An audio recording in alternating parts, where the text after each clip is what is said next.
साथियों, वैसे कोविड-19 के कारण कई सकारात्मक बदलाव हमारे काम करने के तरीके, हमारी जीवन शैली और हमारी आदतों में भी स्वाभाविक रूप से अपनी जगह बना रहे हैं।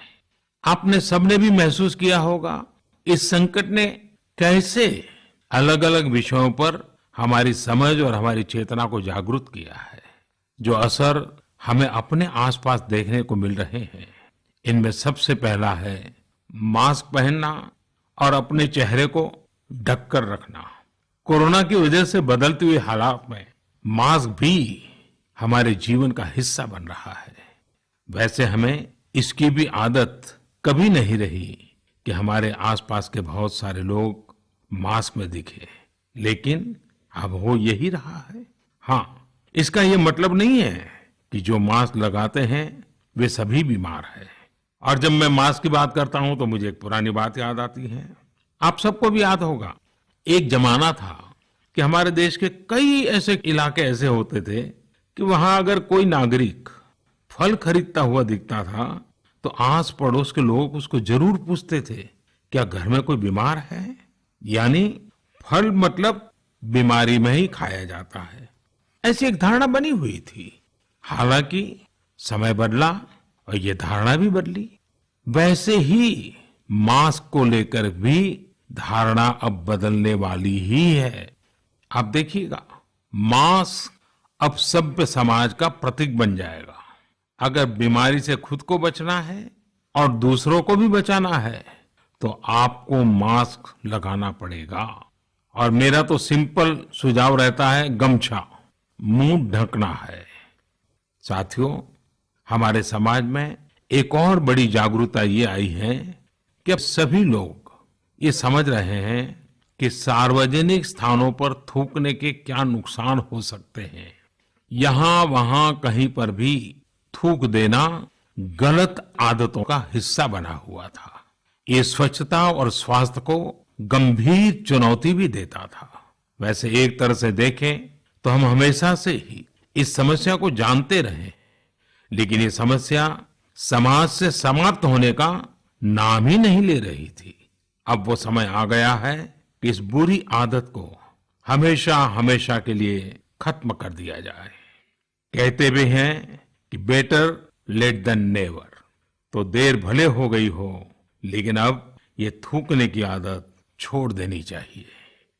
ये बातें जहां बेसिक हाइजीन का स्तर बढ़ाएंगी, वहीं कोरोना संक्रमण को फैलने से रोकने में भी मदद करेगी।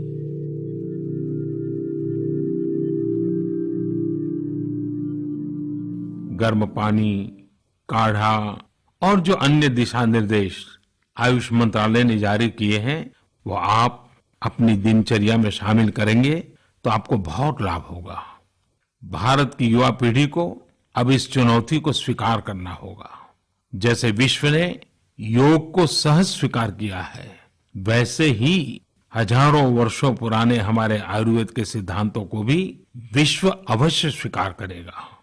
हाँ, इसके लिए युवा पीढ़ी को संकल्प लेना होगा और दुनिया जिस भाषा में समझती है, उस वैज्ञानिक भाषा में हमें समझाना होगा, कुछ करके दिखाना होगा। covidwarriors.gov.in सरकार ने इस प्लेटफॉर्म के माध्यम से तमाम सामाजिक संस्थाओं के वॉलंटियर्स, सिविल सोसाइटी के प्रतिनिधि और स्थानीय प्रशासन को एक दूसरे से जोड़ दिया है। बहुत ही कम समय में इस पोर्टल से 1.25 करोड़ लोग जुड़ चुके हैं।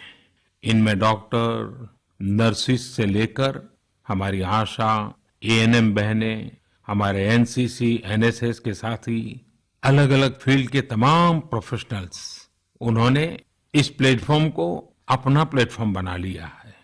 ये लोग स्थानीय स्तर पर क्राइसिस मैनेजमेंट प्लान बनाने वालों में और उसकी पूर्ति में भी बहुत मदद कर रहे हैं। आप भी covidwarriors.gov.in से जुड़कर देश की सेवा कर सकते हैं, कोविड वॉरियर बन सकते हैं। मेरे प्यारे देशवासियों, देश भर से स्वास्थ्य सेवाओं से जुड़े लोगों ने अभी हाल ही में जो अध्यादेश लाया गया है उस पर अपना संतोष व्यक्त किया है। इस अध्यादेश में कोरोना वॉरियर्स के साथ हिंसा, उत्पीड़न और उन्हें किसी रूप में चोट पहुंचाने वालों के खिलाफ बेहद सख्त सजा का प्रावधान किया गया है। हमारे doctor, nurses, paramedical staff, community health workers और ऐसे सभी लोग जो देश को कोरोना मुक्त बनाने में दिन रात जुटे हुए हैं, उनकी रक्षा करने के लिए ये कदम बहुत जरूरी था।